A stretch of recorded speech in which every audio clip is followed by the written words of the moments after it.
Senhor Deus, se conosco. Obrigado, Deus, por este momento de louvor, de adoração, de culto ao Senhor, ó Pai. Ó Deus, em nome de Jesus, fale conosco no momento da leitura da Tua Palavra, no momento da exposição. Usa minha vida, Senhor, não sou nada diante de Ti, mas o Senhor me escolheu, ó Deus, como um servo do Senhor para falar ao Teu povo. Por isso, ó Deus, não olhe para as minhas transgressões, o meu pecado que está sempre diante de mim. Mas olhe, Deus, para mim por meio de Cristo, que Teu Espírito Santo fale aos nossos corações e que haja transformação, haja recomeço, haja quebrantamento, Senhor.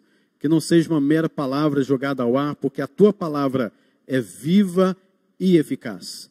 Fale conosco em nome de Jesus. Amém. Meus irmãos, abre sua Bíblia então comigo em Lucas, capítulo de número 15. Nós faremos a leitura dos versículos 11 a 24. Foi um texto que neste mês eu escolhi para meditarmos. Nós que estamos sobre esse tema, né? Fé, esperança e amor. E também falando sobre essa devoção, a piedade que temos que ter dentro do nosso lar.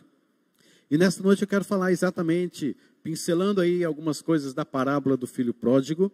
E eu gostaria de que você estivesse abrindo sua mente de fato, para que possamos aprender de acordo com as Escrituras Sagradas, sobre este tema de esperança, fé e amor. Continuou. Certo homem tinha 2 filhos. O mais moço deles disse ao pai: Pai, dá-me a parte dos bens que me cabe. E ele lhes repartiu os haveres. Passados não muitos dias, o filho mais moço, ajuntando tudo que era seu, partiu para uma terra distante e lá dissipou todos os seus bens, vivendo dissolutamente. Depois de ter consumido tudo, sobreveio àquele país uma grande fome e ele começou a passar necessidade. Então ele foi e se agregou a um dos cidadãos daquela terra e este o mandou para os seus campos a guardar porcos. Ali desejava ele fartar-se das alfarrobas que os porcos comiam, mas ninguém lhe dava nada. Então, caindo em si, disse: Quantos trabalhadores de meu pai têm pão com fartura, e eu aqui morro de fome? Levantar-me-ei, irei ter com meu pai, e lhe direi: Pai, pequei contra o céu e diante de ti. Já não sou digno de ser chamado teu filho. Trata-me como um dos teus trabalhadores. E levantando-se, foi para o seu pai. Vinha ele ainda longe, quando seu pai o avistou, e compadecido dele, correndo, o abraçou e beijou, e o filho lhe disse: Pai, pequei contra o céu e diante de ti, já não sou digno de ser chamado teu filho. O pai, porém, disse aos seus servos: Trazei-me depressa a melhor roupa, vestiu, ponde-lhe o anel no dedo e sandália nos pés. Trazei também, matai um novilho cevado, comamos e regozijemo-nos, porque este meu filho estava morto e reviveu, estava perdido e foi achado, e começaram a regozijar-se. Só até aí no versículo de número 24. Meus irmãos, é um texto bem conhecido, até mesmo fora dos arraiais evangélicos. Há alguns comentários por aí afora sobre esta questão da parábola do filho pródigo. Muitas pessoas conhecem essa parábola. E Jesus Cristo disse por parábolas que é um meio, uma forma de linguagem, uma figura de linguagem, para que aqueles que são os seus filhos, a quem ele chamou para a salvação, entendessem e compreendessem a mensagem do Evangelho. E aqueles que não são, que não seriam os seus filhos, os eleitos, os chamados, não entendessem nada e continuassem a não entender nada. O capítulo de número 15 nos traz um contexto de que Jesus Cristo estava à frente de alguns fariseus, saduceus, escribas, que estavam acusando Jesus, porque Jesus estava jantando com algumas pessoas que, diante daquela sociedade, não eram boa praça, eram pecadores e publicanos. Então Jesus Cristo conta algumas parábolas, dentre elas a parábola do filho pródigo. Por ser parábola, significa que não há nomes de cidades. Isso identifica a parábola. É uma mensagem fictícia, uma história, mas que Jesus Cristo trouxe para nós, para nos mostrar verdades espirituais acerca do seu reino. Mas eu quero nessa noite que você tenha a visão da parábola do filho pródigo como se tivesse sido algo real. Nós não estamos indo contra o texto, não estamos aqui falando nenhuma bobagem no que diz respeito à interpretação do texto sendo uma parábola. Eu só quero trazer para você a sua mente e para que nós pudéssemos imaginar que este fato, esta família, esses acontecimentos foram reais. O que nós podemos aprender na parábola deste filho pródigo? Aprendemos muitas coisas acerca do pai, em alguns domingos anteriores. Que como o pai via o seu filho, algumas questões relacionais dentro da casa, dentro da família. E hoje eu quero enfatizar a questão do próprio filho pródigo, deste adolescente, este jovem, que pediu ao seu pai os seus bens, e aquele filho pródigo, na verdade, estava dizendo: pai, o senhor não tem mais autoridade sobre mim. Era uma expressão de insatisfação, sabe? E ele disse: pai, me dá tudo o que o senhor me daria quando ocorresse a morte do senhor, ou seja, assim que o senhor morrer, eu vou receber uma herança. É o normal. Mas eu quero receber essa herança agora. Tudo que me é de direito. E disse o texto que o pai então fez isso. Lhes repartiu os haveres, deu os haveres tanto para o filho pródigo, quanto para o filho mais velho. E o que acontece é que esse filho vai para um lugar distante, grave bem isso, ele vai para um lugar distante, e ali ele aproveita a sua vida, entre aspas, com toda a sua tal liberdade, e aí ele deixa então aquele país porque passou por um momento de fome, e ele procura um emprego, e o emprego que lhe aparece é cuidar de porcos, e os porcos não era um animal muito bem quisto dentro da sociedade judaica, era um animal imundo, não poderia se aproximar sequer do porco. Mas este, então, judeu, tratando de uma história, então, real, este judeu, este menino, este adolescente, está agora cuidando de porcos. E não basta apenas cuidar dos porcos, mas ele também, por causa da fome, ele não tinha mais nada com o que gastar, com o que comprar, o que comer. Ele come daquelas coisas nojentas dos próprios porcos, aquelas sementes alfarrobas daqueles porcos, que só porcos comiam. E ele então começa a experimentar, e é aquilo que ele tem, Mas num certo dia, ele caiu em si. Diz o versículo aí de número 17. Então, caindo em si, começou a questionar: quantos trabalhadores de meu pai têm pão com fartura, e eu aqui morro de fome? Esse negócio está errado. Que bobagem é essa que eu estou fazendo? E ele então se levanta, versículo de número 18. Levantar-me-ei e irei. Levantar-me-ei e irei. Irei ter com meu pai, e lhe direi: pai, pequei contra o céu e diante de ti. E ele escreve ali uma coisa muito linda, muito maravilhosa, e ele vai mesmo, vai embora. E ele caminha apenas, talvez, em uns 50%, porque o pai lhe corta. O pai o viu de longe, foi até o seu encontro, o abraçou, o beijou, se compadeceu dele, e quando o filho começa a falar, o pai já corta e diz assim: trazei depressa a melhor roupa, vestiu, ponde-lhe um anel no dedo, sandália nos pés, matem um novilho cevado, porque este meu filho estava morto e reviveu, estava perdido e foi achado, e começaram a regozijar-se. Meus irmãos, eu quero meditar com os irmãos nesta noite, então, sobre o caminho de volta ao recomeço.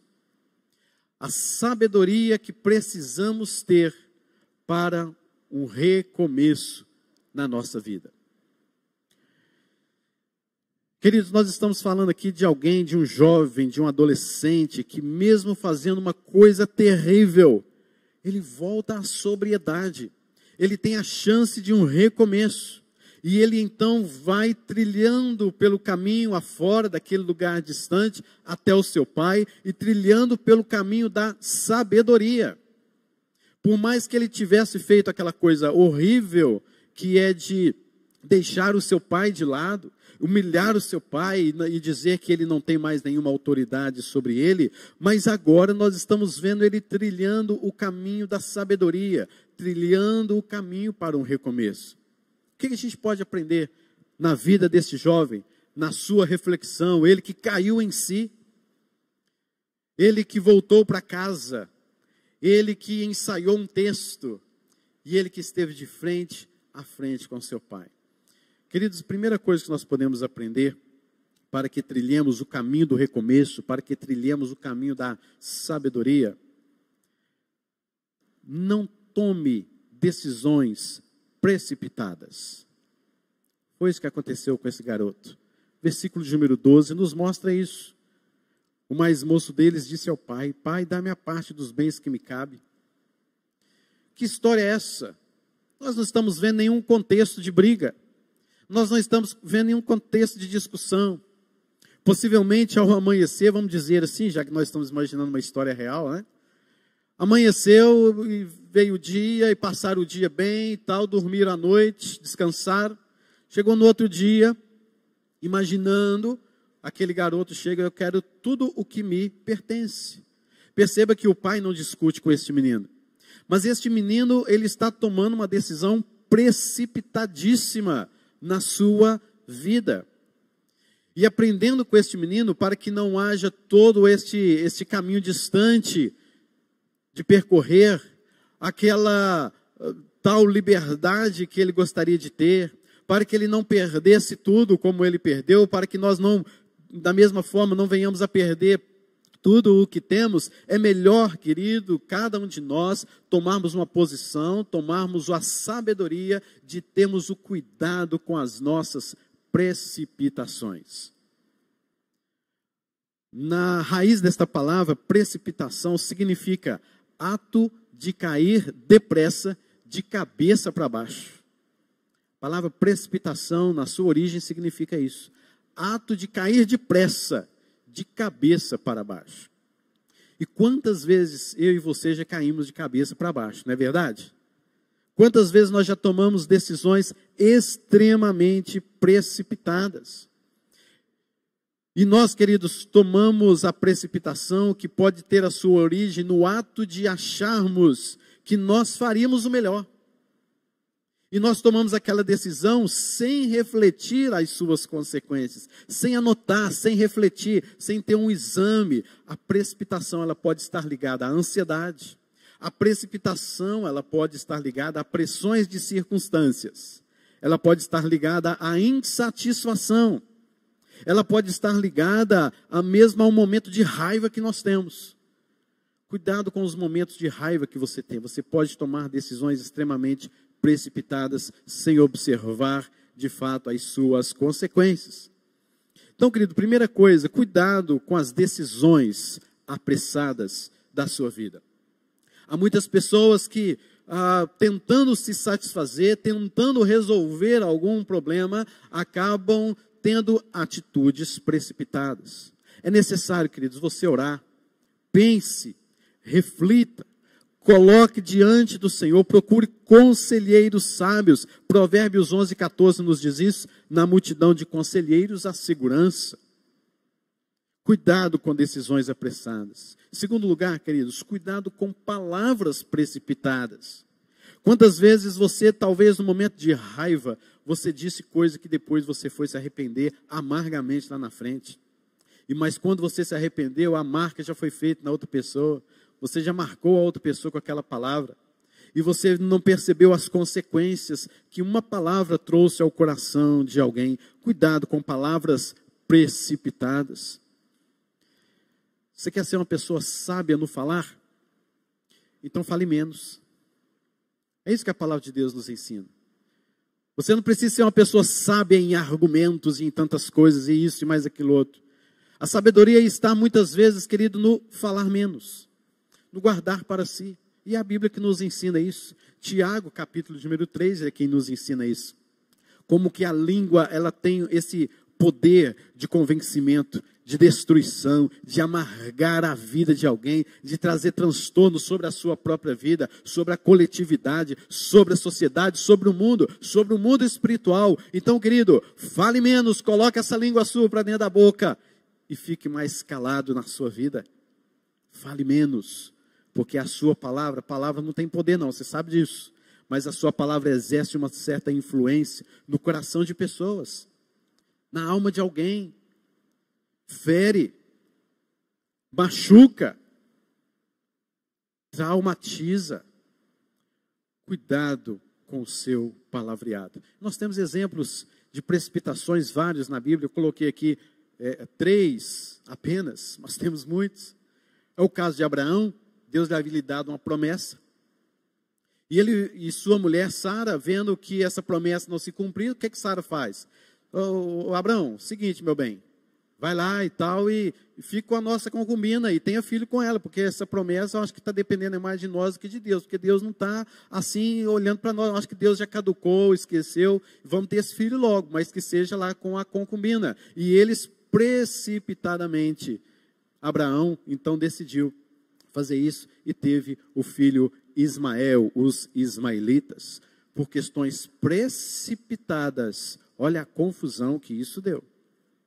Vemos o caso de Esaú, que vendeu o seu direito de primogenitura, estava com fome, e ele disse, estou a ponto de morrer, o que me vale o meu direito de primogenitura? E vendeu o seu direito de primogenitura para o seu irmão enganador, Jacó.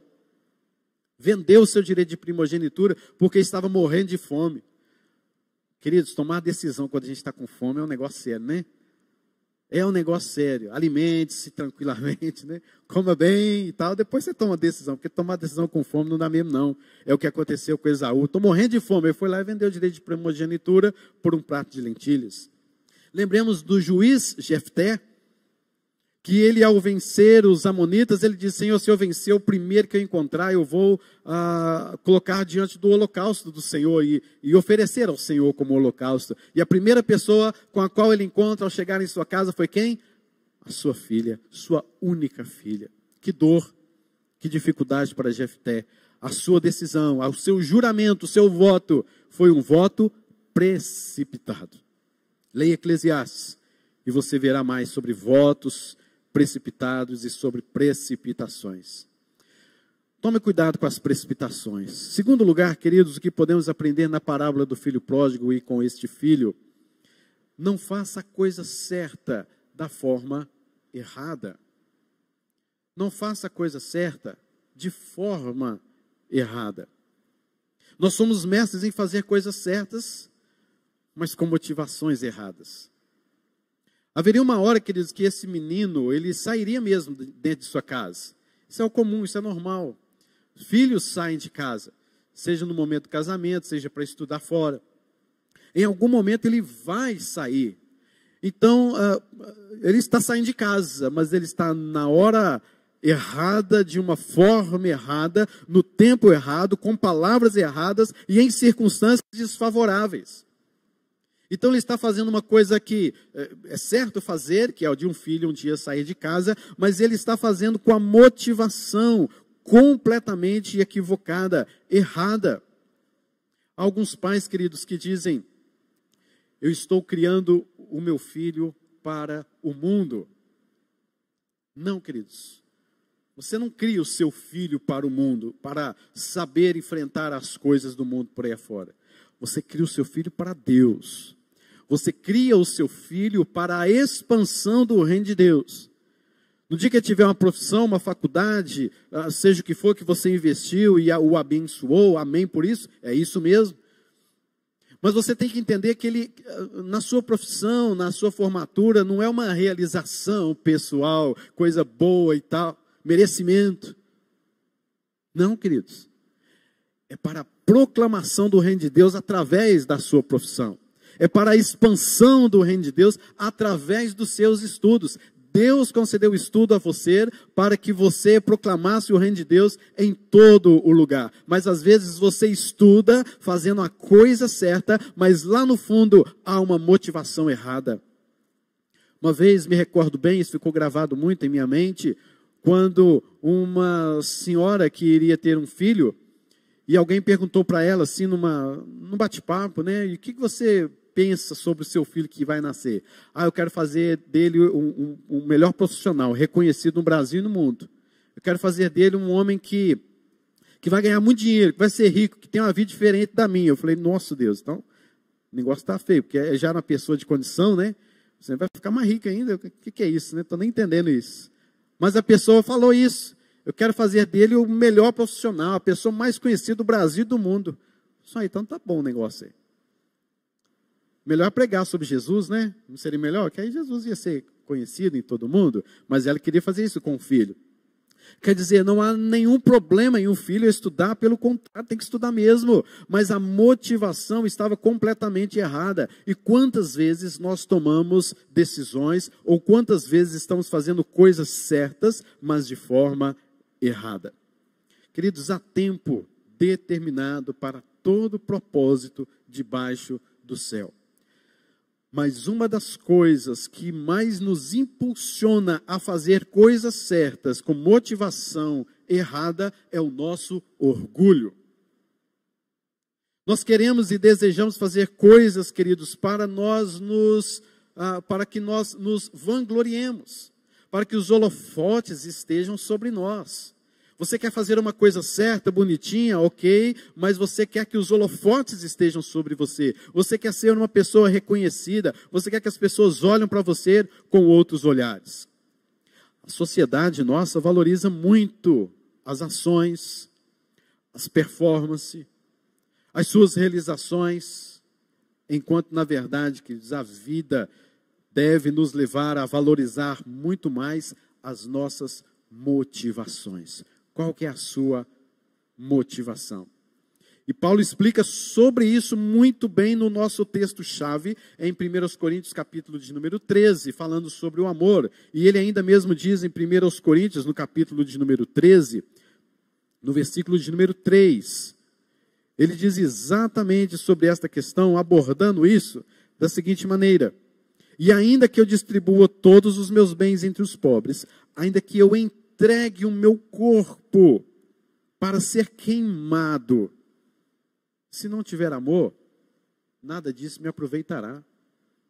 Não adianta, querido, falar ou dizer aí que eu vou entregar os meus bens, eu vou entregar o meu corpo, eu vou me sacrificar por conta disso. Mas, querido, se a sua motivação for outra, não for correta, você está fazendo isso com uma forma muito banal.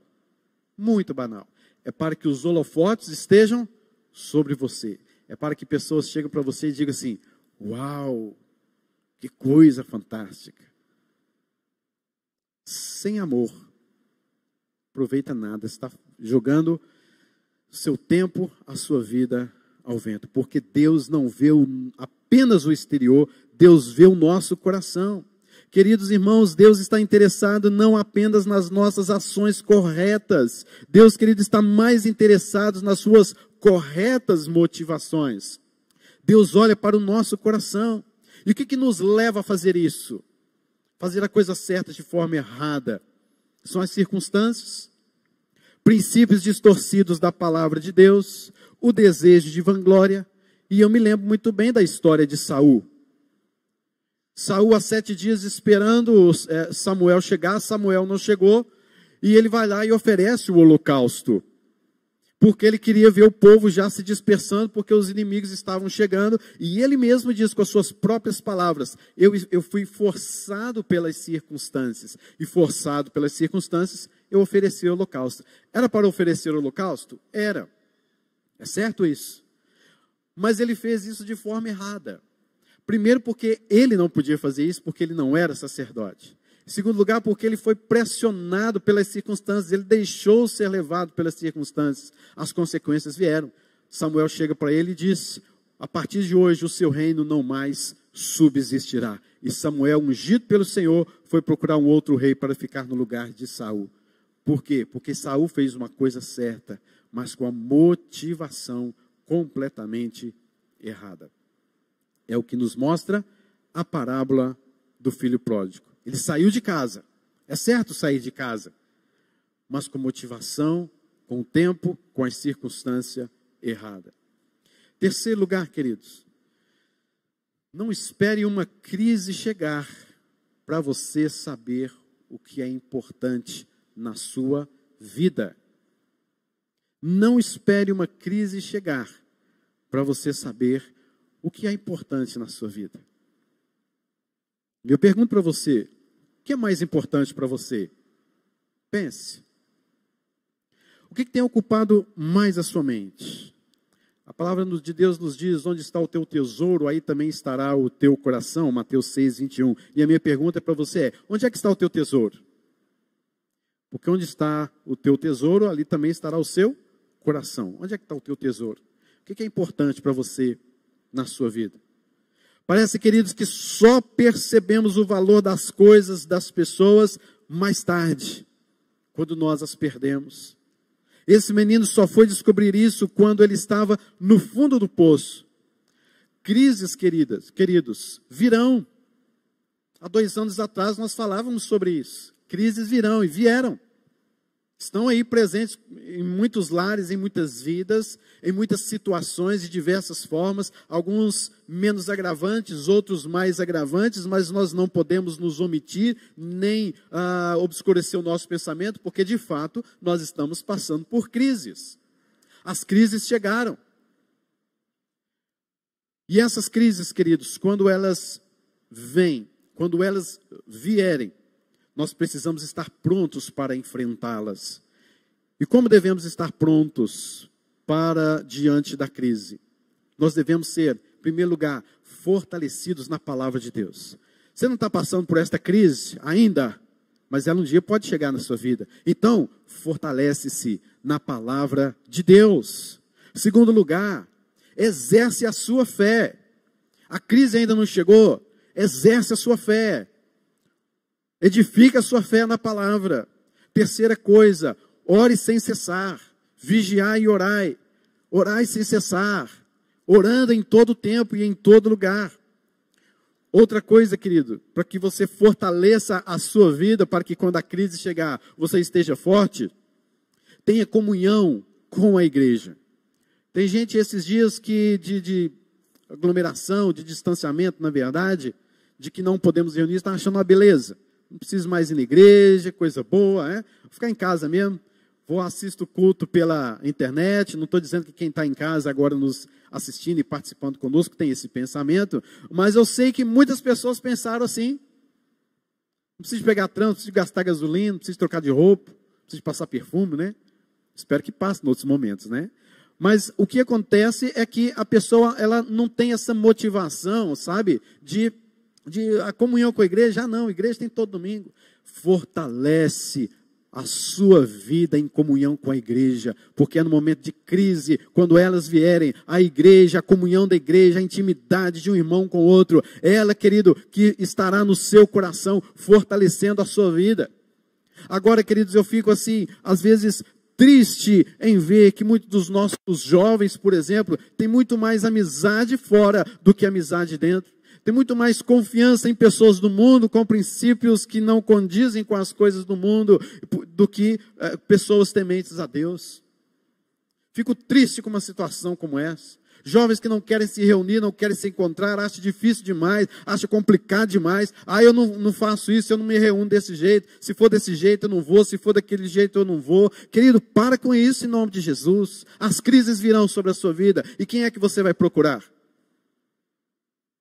Parem de frescura. Tenha dó da sua própria vida. Em nome de Jesus. Uma dificuldade para reunir os jovens da igreja. Uma dificuldade para fazer algo com os jovens da igreja.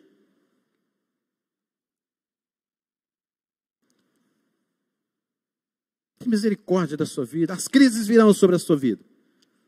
A quem você vai procurar? Tanta desculpa. Tanta justificativa, sabe? Que eu me canso de ver estas coisas. E o diabo agindo, o mundo agindo, as coisas acontecendo. E os jovens esperando crises chegar para depois dar valor a uma reunião da mocidade. Poxa, por que eu não reuni? Por que eu não estive lá? Agora está passando por crise. Perdeu a mãe, perdeu o pai, perdeu alguém. Quem é que vai vir agora para consolar, para dar um abraço, né? Entre aspas. Para estar ali com ele ali, quem? Aí depois, vem para o pastor e fala assim, ninguém me ama nesta igreja, não tem amizade na igreja. Claro que não tem, velho. Claro que não tem. Nunca se interessou no trabalho. Nunca fez algo que realmente chegasse e falasse, eu quero, estou junto, vou arregaçar as mangas. A gente está passando por crise, queridos. Está sendo fácil reunir esse negócio de online, não. Pelo amor de Deus, não gosto disso, não. Mas é o que temos, agarre-se nisso em nome de Jesus. Não espere as crises chegarem, meu jovem. Família, pai, mãe, filho. Espere as crises chegarem para você valorizar uma reunião online, não. Para você valorizar uma reunião de oração. Não espere as crises chegarem na sua vida para você valorizar um culto de domingo à noite, que você poderia estar muito bem aqui, lendo, meditando e estudando a palavra de Deus.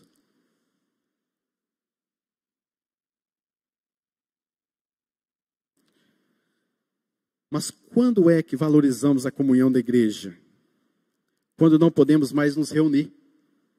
Quando é que valorizamos a oração? Quando há uma situação difícil acontecendo. Porque se as coisas estão indo muito bem, está tudo bem, faz uma oração aí rapidinho, tá bom. Não é? Mas quando as coisas apertam, quando exercemos a nossa fé, é depois que a gente consegue, ou melhor, é depois que a gente não consegue mais tomar a frente de coisas que somente Deus poderia tomar. Somos teimosos e achamos que podemos fazer certas coisas. Mas quando a crise chega, não é bem assim.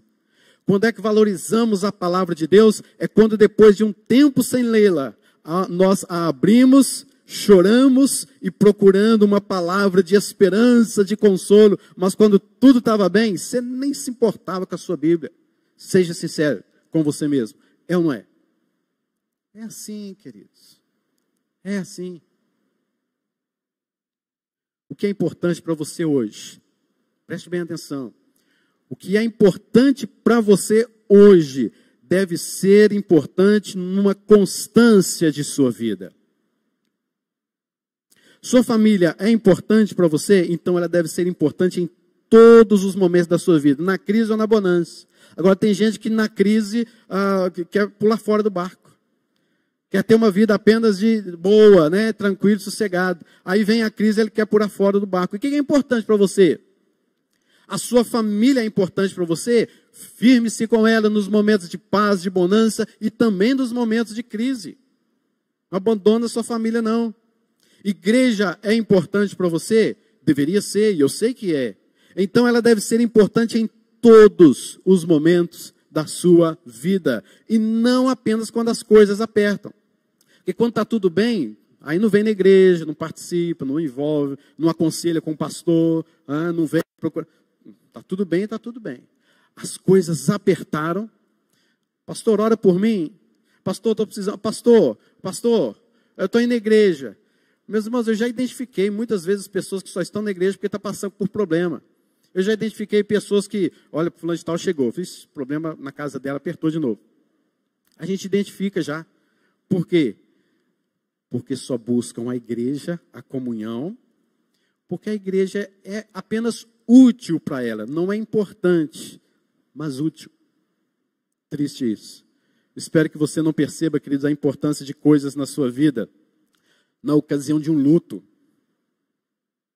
Espero, queridos, que você não valorize coisas importantes na sua vida na perda da confiança de alguém sobre a sua vida. Ou quem sabe numa circunstância que desfavorece qualquer atitude sua. Aí já não tem mais jeito. A crise chega. E quando ela chega, aí sim que nós notamos que damos maior valor às coisas do que pessoas. Quantas vezes você valorizou muito mais o seu dinheiro do que pessoas? Mas de fato, queridos, a crise também tem um lado bom, ela nos leva a refletir, ela nos coloca, faz com que a gente coloque a cabeça no nosso travesseiro e começamos a refletir diante de tantas coisas em nossa vida. Há pessoas que precisam muitas vezes estar no fundo do poço, sabia disso? Nós gostamos de ajudar, de levar, de dar uma mão para a pessoa, mas às vezes é necessário que a pessoa continue no fundo do poço por um bom tempo. Porque ali ela vai aprender como aconteceu com o filho pródigo. Quando é que foi que ele valorizou as coisas importantes de sua vida? Não é quando ele estava lá aproveitando e gastando dissolutamente os seus bens. Mas foi quando ele estava no fundo do poço.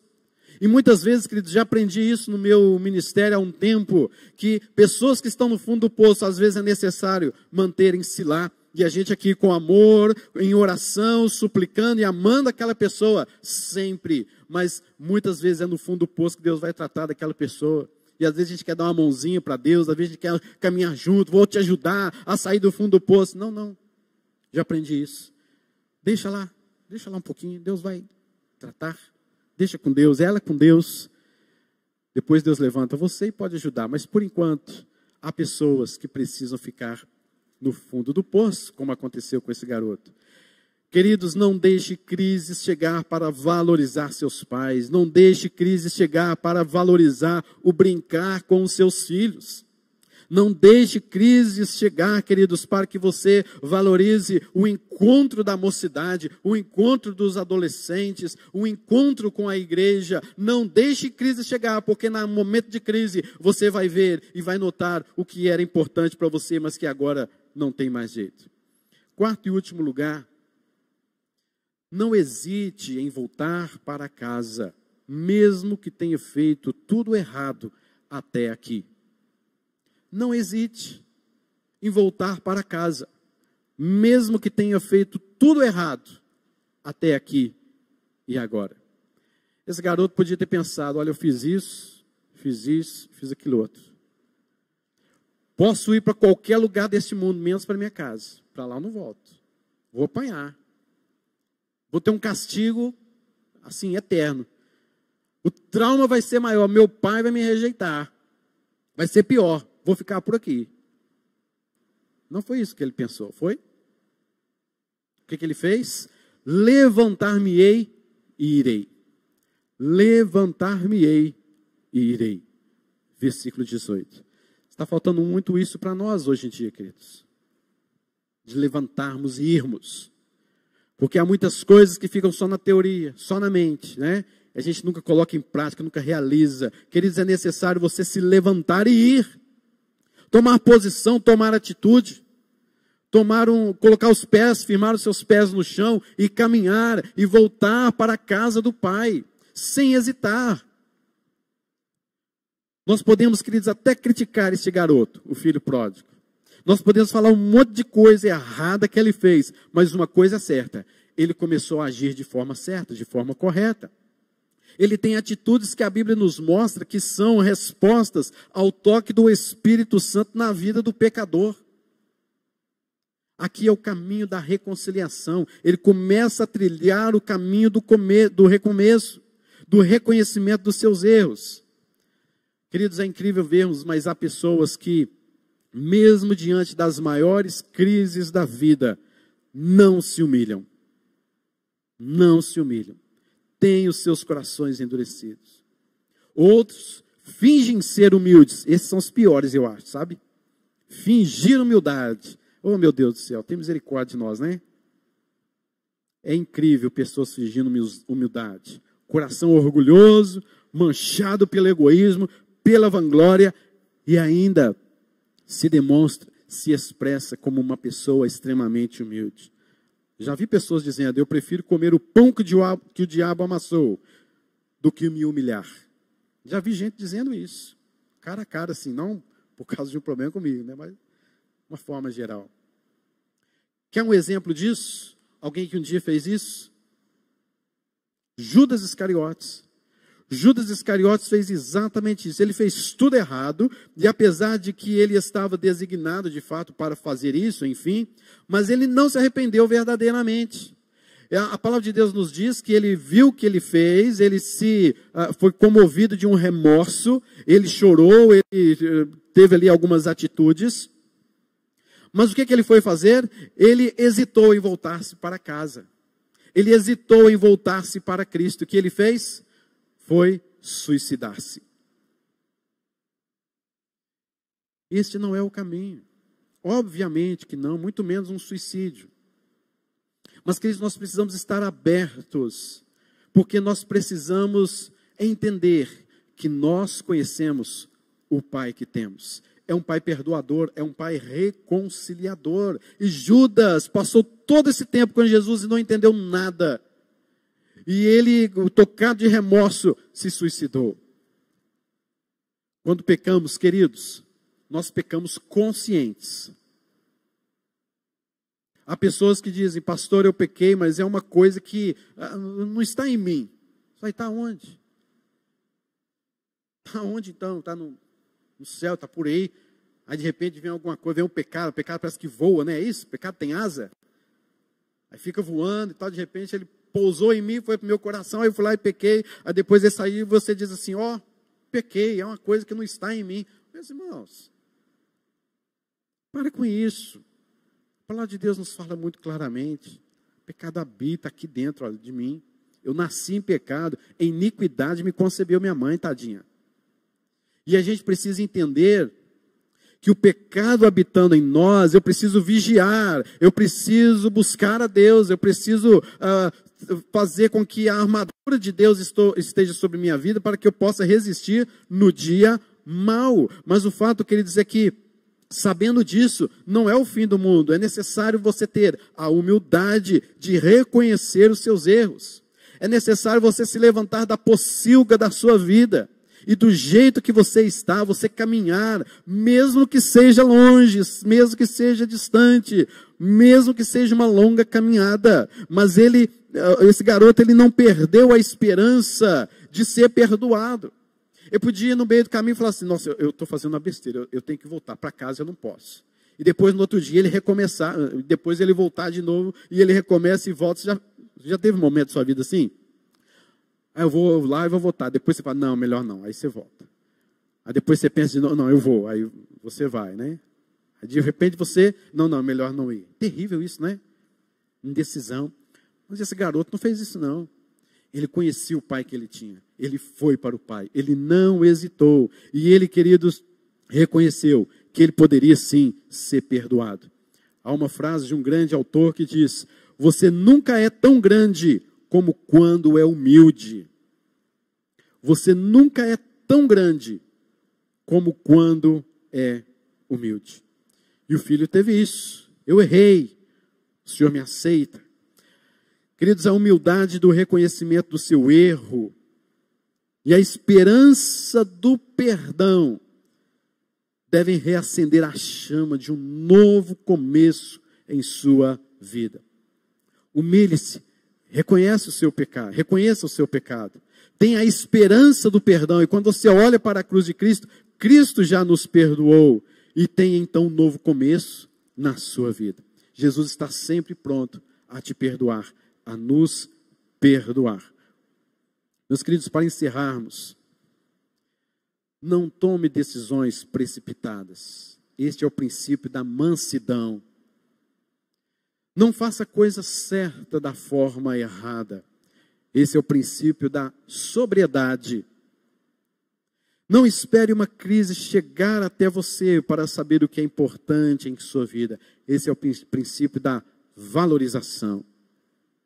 Não hesite em voltar para casa, mesmo que tenha feito tudo errado até aqui. Este é o princípio da humildade. E nós, queridos, nesta aplicação da parábola do filho pródigo, nós somos o filho pródigo. Eu e você. Nós podemos ser também a figura do filho mais velho, que nós vamos ver em outro momento.